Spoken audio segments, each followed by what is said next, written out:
Crews have located the group alive, but now they are facing another challenge, the rescue mission.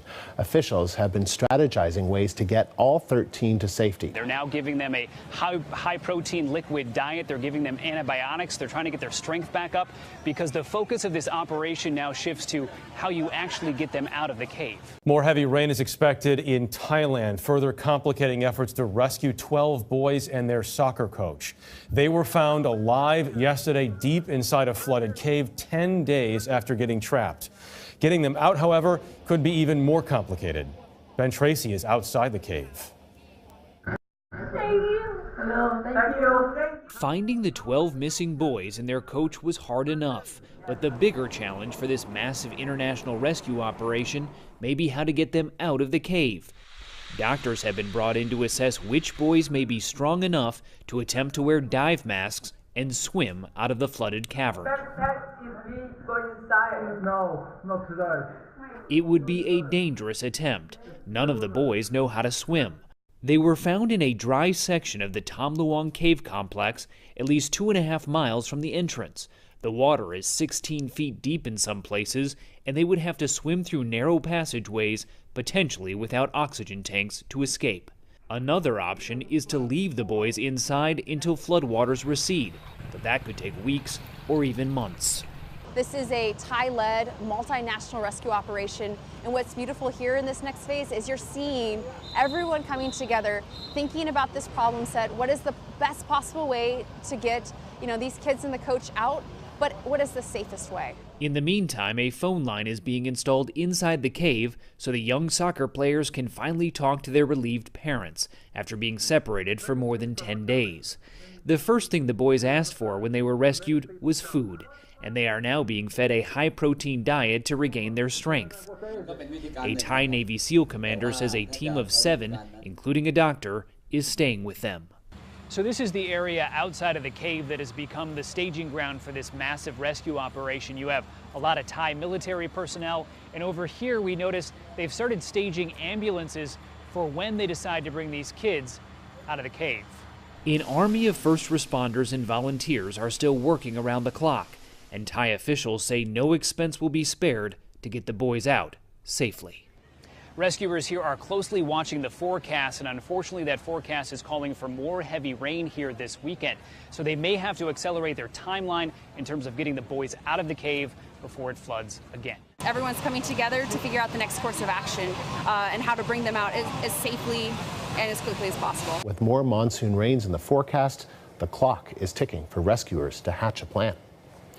The search teams will have to maneuver through this cave complex. The group was discovered in between the entrance and the main cave. Right now, rescuers are working to the south of where the boys are currently trapped, roughly 2 kilometers inside the cave complex. Jonathan Miller is a reporter with CNN. He is at the command center near the cave complex in northern Thailand, where the boys and their coach are trapped. So, Jonathan, what are some of the options rescue workers are considering right now? Well, they're pretty desperate options, Andrew. I mean, there's not very many on the table. I think the most prominent one that's being discussed, and they really want to try this one out, is extracting the boys through the tunnels that they came into the cave. The trouble is that these tunnels are submerged, and there's a whole series of different chambers in this cave system linked by these intricate little passageways and tunnels. Some of them go up, some of them go down, they go sideways, and there are angular bits and sharp bends. So it's not an easy process, particularly when you consider that a lot of them are submerged under zero visibility, muddy, coffee-colored water. Now, whether they will attempt this is not clear, but I know that that is what they want to try. The trouble is that these boys were stuck down in this cave for 9 days without any food at all. And although they appear to be in reasonable shape, and the doctors have checked them over today, they will be also in a pretty weakened state. So if they're going to attempt something like that, they've got to let the boys rest up and get a bit of food in them. Problem is, the rain's coming. And there's more rain scheduled for tomorrow. They've had this little window of a few dryish days up here. I mean, I say dryish, but I'm standing in the command and control center here with 4 inches of liquid orange mud around me.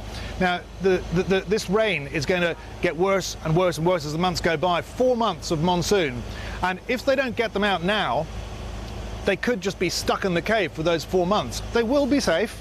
You know, they'll find a little elevated platform to put them on, they'll feed them, they'll make sure they've got the medical attention and company. But it will be until, you know, probably the end of October before these torrential rains finally stop.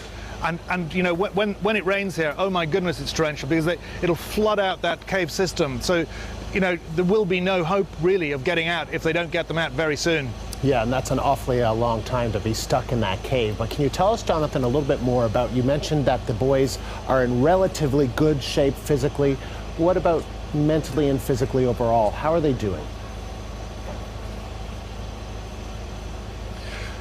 Well, you know, you saw these amazing pictures yesterday of the first divers going into the cavern in which the boys had been stuck for that 9-day period.